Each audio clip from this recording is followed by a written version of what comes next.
Second part में हम बात कर रहे थे पेरेंट्स के बारे में, उसी तरह कुछ बच्चों का भी फ़र्ज़ उनके पेरेंट्स के लिए ये होता है कि वो जो पेरेंट्स उनसे बोल रहे हैं उस चीज़ को समझें, उसके फ़ायदे नुकसान को समझें, क्योंकि पेरेंट्स का होना ही अपने आप में एक आपके लिए ब्लेसिंग्स होती हैं। उन लोगों से पूछिए कीमत इन चीज़ की जिनके पास पेरेंट्स नहीं हैं।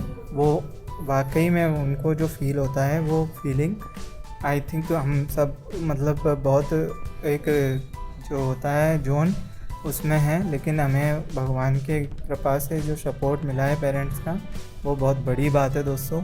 और हमें इसके लिए ग्रेटिट्यूड रखते हुए उनका सम्मान करना चाहिए हमेशा, और हमें हमारे पेरेंट्स की हमेशा वैल्यू करनी चाहिए। उनकी हर छोटी बड़ी बात को अच्छे से सुनना चाहिए, क्योंकि हम जब ये बात सुनेंगे तभी हमें ज़िंदगी में कुछ तजुर्बे हासिल होते हैं। वो सिर्फ हमारे माँ बाप की बातों से होते हैं। हर तजुर्बा ज़रूरी नहीं कि आप खुद से एक्सपेरिमेंट करके या खुद से चीज़ें करके ही हासिल करें। बहुत सारे तजुर्बे ऐसे भी होते हैं जो आपके पेरेंट्स आपको उनके एक्सपीरियंस से देते हैं। तो बात ये ओवरऑल कुल मिला के यही है दोस्तों कि पेरेंट्स हैं वो हमारे एक तरह से भगवान की तरह ही वर्क करते हैं। वो एक जो आपने कहावत और कोट सुना होगा तो वो कुछ इस तरह है कि हर जगह ईश्वर नहीं हो सकता, इसलिए उसने माँ बाप को बनाया। और दोस्तों आजकल ये इस समय में बहुत सारी चीज़ें सुनने को मिलती हैं कि इन पेरेंट्स ने ये कर दिया, उन पेरेंट्स ने ये कर दिया। तो दोस्तों मैं ये इस बारे में जजमेंट कुछ भी नहीं दूंगा। बस मुझे ये लगता है कि पहले भी बहुत सारी चीज़ें बच्चों के साथ ऐसी होती थी, लेकिन पहले के बच्चे भगवान समझकर कि ये जो भी कर रहे हैं इन्हें करने दीजिए, मेरे माँ बाप हैं, मैं ये जो बोलेंगे वो करूँगा, दैट्स इट। वो उनको सर आंखों पे रख के जो भी वो बोलते थे उस चीज़ को आगे करते रहते थे। तो कुछ इसी तरह ये चीज़ें हमें भी फॉलो करनी है दोस्तों, ताकि समस्या जो भी आती हैं लाइफ में उनसे हम अच्छे से टैकल कर सकें और उनको हैंडल कर सकें प्रॉपरली। क्योंकि कुछ तरीके ऐसे होते हैं प्रॉब्लम्स के, वो आप सिर्फ किसी के एक्सपीरियंस से भी सीख सकते हैं। ज़रूरी नहीं कि वो हर बार आप एक्सपेरिमेंट खुद पर ही कर देखें उनका।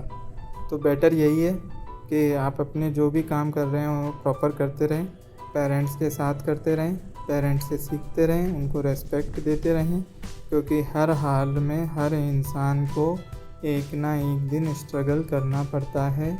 और वो स्ट्रगल आप अगर पहले से सीख लेंगे, एक सही समय से सीख लेंगे तो बढ़िया है। अदरवाइज़ एक एज के बाद जाके वो स्ट्रगल जब अगर आपकी लाइफ में आएगा तो आपको बहुत सारी मुश्किलों का सामना करना पड़ सकता है। सो बेटर यही है कि आप अपने काम में लगे रहें और जो काम आप कर रहे हैं उसमें 100% देने के लिए जो आपने ज़िंदगी में तजुर्बे इधर उधर से बटोरे हैं उनको उसमें झोंक दें और जी जान से लगे रहें।